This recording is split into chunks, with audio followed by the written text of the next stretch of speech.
नमस्कार, मैं हूं प्रशांत और बात करेंगे इस हफ्ते रिलीज हुई फिल्म के बारे में जिसका नाम है रेड 2। मैं इस वक्त खड़ा हूं बांद्रा के गेटी गैलेक्सी सिनेमा हॉल पे जहां पर लोगों की भीड़ है। फिल्म देखने लोग आ चुके हैं इधर। 12 बजे का शो है और लोग जाना भी शुरू कर दिया है अंदर। टिकट विंडो की बात करें तो भीड़ यहां पर नजर आ रही है। तो रेड क्या है? रेड जो है, रेड 2 जो है वो रेड का सीक्वल है। ये पहले एक फिल्म आई थी और राजकुमार गुप्ता ने इसका डायरेक्शन किया था। इस फिल्म का भी डायरेक्शन राजकुमार गुप्ता ने किया है। उस फिल्म के हीरो थे अजय देवगन और इस फिल्म में भी मेन लीड में आपको अजय देवगन ही नजर आएंगे। साथ में जुड़ गए हैं रितेश देशमुख, वानी कपूर, सौरभ शुक्ला पिछली फिल्म में भी थे, इसमें भी हैं, और अमित सयाल। ये जो एक्टर्स हैं इस फिल्म में है। इसके अलावा जो बैकग्राउंड स्कोर है वो अमित त्रिवेदी का है। राइटिंग की बात करें तो खुद राजकुमार गुप्ता, रितेश शाह, करण व्यास और जयदीप यादव ने इस फिल्म को लिखा है। फिल्म के प्रोड्यूसर्स अब पैनोरमा फिल्म, टी सीरीज, बहुत सारे प्रोड्यूसर्स इस फिल्म में हैं।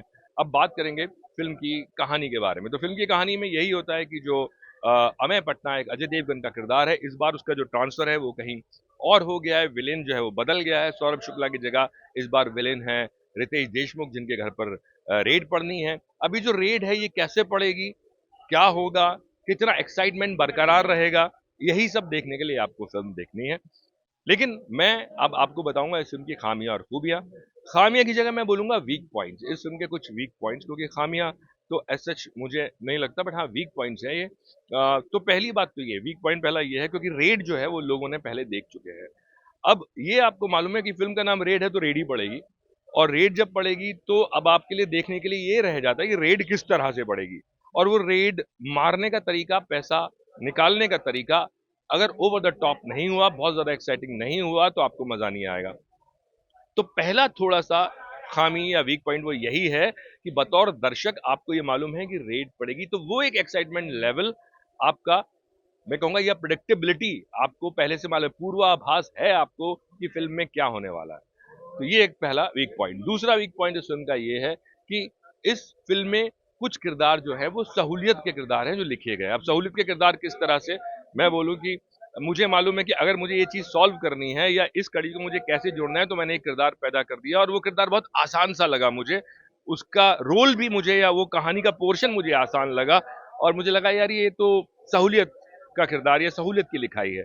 तो एक दो किरदार, जिसमें एक नाम मैं बोलूंगा ब्रजेंद्र काला का जो किरदार है वो, और दूसरा वानी कपूर का एक सीन है। उस सीन को मुझे लगता है सहूलियत का थोड़ा सा वो सीन है, क्योंकि आपको लगता है बहुत आसानी से, अच्छा यही आदमी को मिला, इसको कोई और भी हो सकता था। तीसरी चीज जो मुझे लगती है वो ये है कि कुछ चीजें जो इस फिल्म में लिखी गई, जैसे अमित सयाल का किरदार, जिसको कहा जाता है कि ये एक बेईमान आदमी चाहिए, लेकिन वो बेईमान है या नहीं है तो आप फिल्म देखिएगा। लेकिन कहीं ना कहीं वो भी मुझे थोड़ा सा सहूलियत वाली ही लिखाई या सहूलियत वाला किरदार लगा। खैर, तीसरी चीज जो है इस फिल्म की जो खामी है वो ये मुझे लगी कि इस फिल्म में जब गाने आते हैं तो थोड़ा सा पेस जो है वो रुक जाता है। हालांकि गाने जो है वो मैं ये नहीं कहूंगा कि पूरे पूरे गाने, गाने के साथ कहानी भी चलती है, तो ऐसा मैं नहीं कहूंगा, लेकिन हाँ फिर भी एक थोड़ा सा पेस रुक जाता है। और एक और जो खामी मुझे लगी वो ये कि कुछ चीजें, कुछ मोन्टाजेस हैं जो आते हैं और वो आपको थोड़ा सा बेचैन कर देते हैं कि अच्छा ये क्या हो रहा है, वो समझ में नहीं आते। अगर वो आप कहीं भी कोई एक सीन के कुछ डायलॉग मिस कर गए तो आप समझ नहीं पाएंगे क्या हुआ। तो मुझे लग रहा है थोड़ा वहां पे थोड़ा और फोकस करने की जरूरत है उन सीन्स पे, ताकि वो आगे के लिए ऑडियंस को प्रिपेयर कर दे। तो ये फिल्म की खामी। अब बात करेंगे खूबियों की। रेड जो थी पहली फिल्म, वो बहुत ही एक हिट फिल्म थी, कामयाब फिल्म थी। और रेड 2 का ट्रेलर भी अच्छा लग रहा था। और मैं ये कहूंगा कि फिल्म जब मैं देख रहा था तो ओवरऑल फिल्म जो है, उसकी कहानी, उसकी स्क्रीन प्ले, उसका स्क्रिप्ट अच्छा है। दूसरी खूबी मैं इस फिल्म की बोलूंगा वो ये कि जो विलेन का किरदार है, बहुत दिनों के बाद एक ऐसा विलेन देखा जो ऐसा नहीं है कि कुछ भी करके उसको अपने किए पे पछतावा नहीं होता।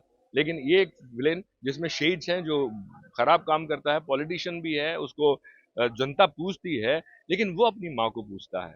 और माँ का वचन, माँ की बात उसके लिए पत्थर की लकीर है, और माँ का नाराज होना उसके लिए शायद असहनीय है।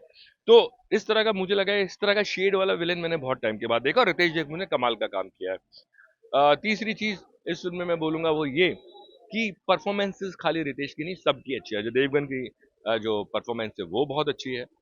उसके अलावा वानी कपूर जितना है ठीक है, सौरभ शुक्ला कमाल के एक्टर हैं, उन्होंने भी अच्छा काम किया है।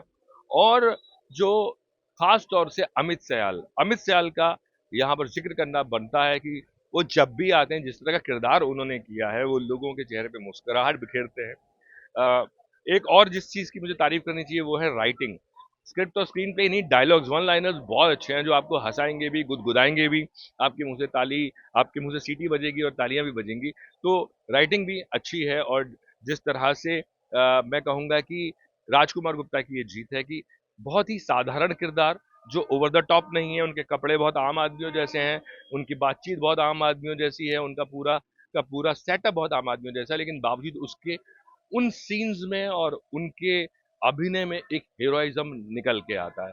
तो उसके लिए और इस तरह का जो तामा जामा जो राजकुमार गुप्ता ने बुना है, उसके लिए उनको फुल मार्क्स। मैं बोलूंगा कि अच्छा डायरेक्शन है फिल्म का, और फिल्म का डायरेक्शन और फिल्म की लिखाई ने ही फिल्म को बचाया है।